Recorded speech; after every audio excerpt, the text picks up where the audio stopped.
tourism is a valuable conservation tool in the land of 1,000 hills, with government enforcing strict rules for the tracking of gorilla families. As part of its ecotourism initiative, the Rwanda Development Board has held a gorilla naming ceremony, or Kwita Izina, in the northern town of Musanze in the Virunga Massif volcanic mountains for the last 8 years. It's an international celebration that's become a highlight in the country's tourism calendar.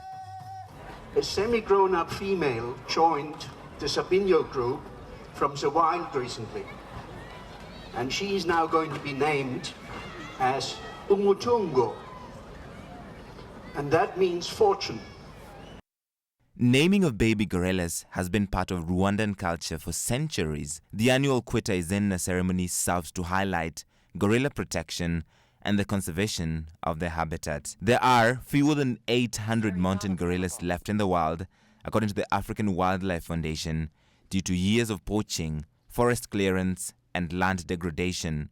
The significance of Kwita Izena is that it's an occasion where we try and showcase the conservation efforts that we've had in place for a number of years now that have helped to see the gorilla population not get extinct, and that has at the same time got our communities around here to see gorillas not as animals which are enemies, but rather as friends.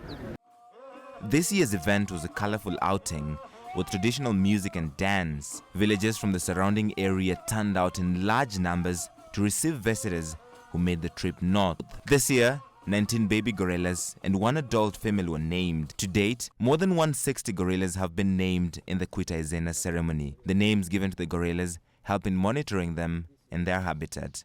The camp outside the Volcanoes National Park is the last base between the villages and the mountains. Ahead lies a difficult trek up the mountains to visit the Agasha group of 27 gorillas. The guides and trackers are all from the local community who earn a steady income for their families. It provides employment for many people here in terms of the guides, in terms of the trackers, in terms of the people who are connected with the tourism industry.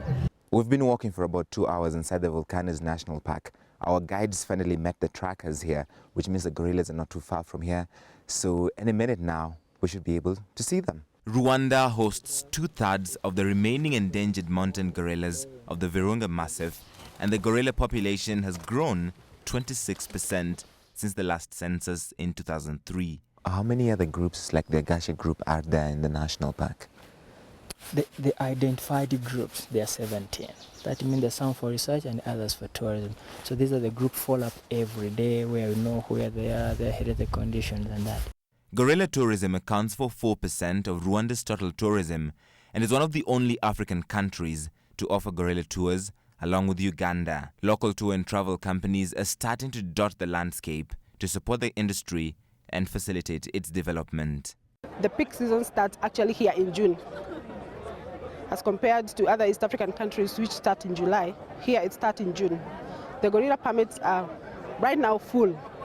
The whole of June, July, August and September, going to October, is fully booked. In 2005, the RDB, together with the government, initiated a revenue sharing scheme where 5% of tourism revenues are injected into local community projects. Since then, around $2.5 million has been plowed back into 200 different community projects. That provides support for them in terms of building schools, building hospitals, water facilities, and whatever they want.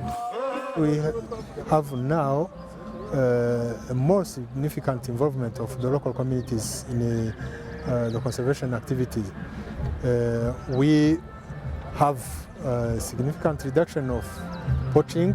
Rwanda's gorillas have been immortalized in documentaries and films world over, but the future of this precious resource sits in the hands of the country's government and communities who have the power to protect them through sustainability programs. Currently, a small part of Rwanda's GDP, gorilla tourism has the potential to grow if guided by policies such as those initiated by the RDB.